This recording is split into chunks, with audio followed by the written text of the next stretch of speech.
You ready, Mr. Man?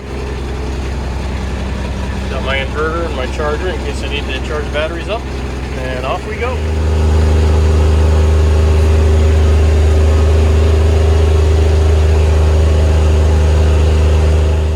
And just for reference, these are the broken pallets we speak of. Right, Ted? Show them how tricky this is for a little Yorkie to get across. Yeah, he did pretty good. Sometimes he drops a foot in through there. So, yeah, every couple of years, the pallets get changed out, as you can see. And that one's about done right now. And this one here is cracked and about done right now. It's not going over much of a stream. This is just a little intermittent, and quite honestly, this is about as bad as this water gets. This is just one of the little tributaries that feeds our main brook. But it would be really nice to have a bridge here that will last a little bit longer and won't contribute to the hazardous waste pile that keeps growing over the past 30 some odd years. You can see it's a little pallet graveyard. So there's pallets all over the place in here.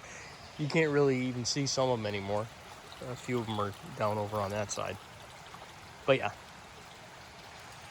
it'd be nice to get rid of all that stuff, wouldn't it, Ted?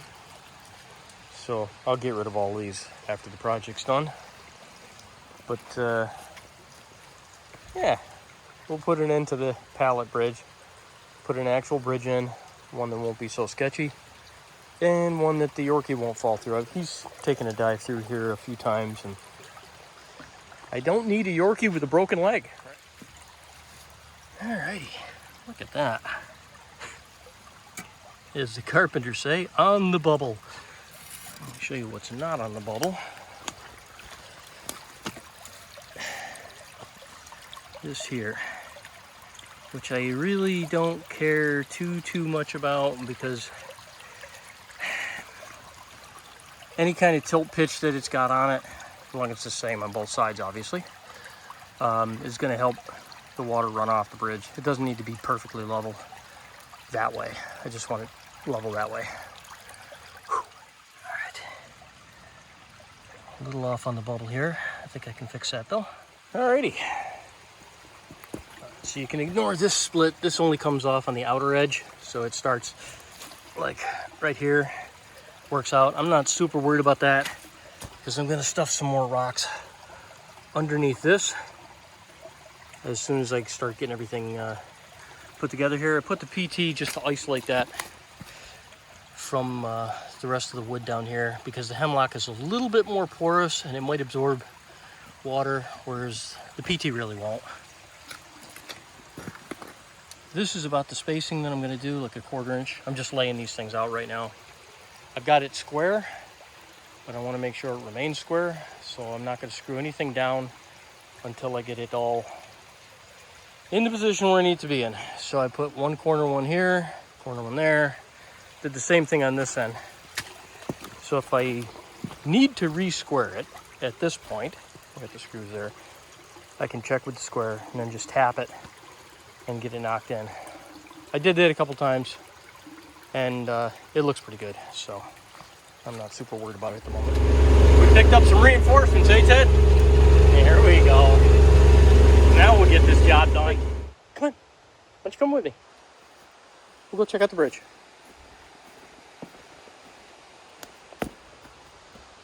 You coming? Ted's nervous about things that are different. Ted doesn't like new. You are not a change agent, are you, little man? No. All right. So we got some rocks built right up here. Step right up onto the bridge. Come on, man. Hey, hey, hey. If only there was a bridge you could use to get across. Yeah. So we got the base built up, so that's not going anywhere. That side's built up. I still got to fill a little bit more in underneath the sides of it. The PT's kept up and out, so that'll keep all that stuff from getting into trouble. And then we're going to fill in the gaps with more sand. Once this stuff dries off, it'll be hard as a rock. And that will be that, eh, Ted? That dude doesn't even care. Alrighty. So we've got some tapered embankments here, tapered embankments here. Stones with a 7-inch rise. Could probably seen that a little better had I been wide angle. A little bit more than a 7-inch drop on this side, but that just means I gotta build that up a little bit more. But that's enough for one day. We're all built up here. I put an erosion stone in there.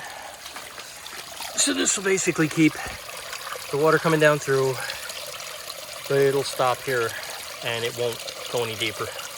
Because you do get soft clay in this area, and I want to make sure it doesn't drill its way down through. So that'll be fine. Won't get any blockages like we used to get with the other stuff. And then I'll end up coming back up. And little by little, I'll start working on getting 30 some odd years of broken, shattered pallets out of here. There are even pallets into the embankment here. Like this right here, with all the moss on it, that's a pallet too. I didn't even realize that. And then these are just base stones. And I'll just keep putting more loose stones in and more gravel, and eventually it'll ramp up. I'm not going any higher than that baseboard. These are actually a little higher than I'd normally go. But that's what the PT's there for. The PT just keeps this elevated, so the bridge itself isn't actually contacting anything on the ground. If eventually the hemlock goes away, I'll just jack it up side by side and then put capstones underneath. So the only thing I'll have to work on next is getting Ted to go over the bridge, because that was a problem I had back when we had this bridge originally across our river. He would swim across because he didn't trust bridges. But then after we got done with our walk, then he would go and he would come across the bridge. So as he got older, he started using the bridge to go across when we started our hikes, and then he started using the bridge on the way back because I think he realized that he was tired and he didn't want to get caught in the stream. That's just a little bit of Yorkie logic for you. Okay. Now I was going to say the end, but actually the beginning.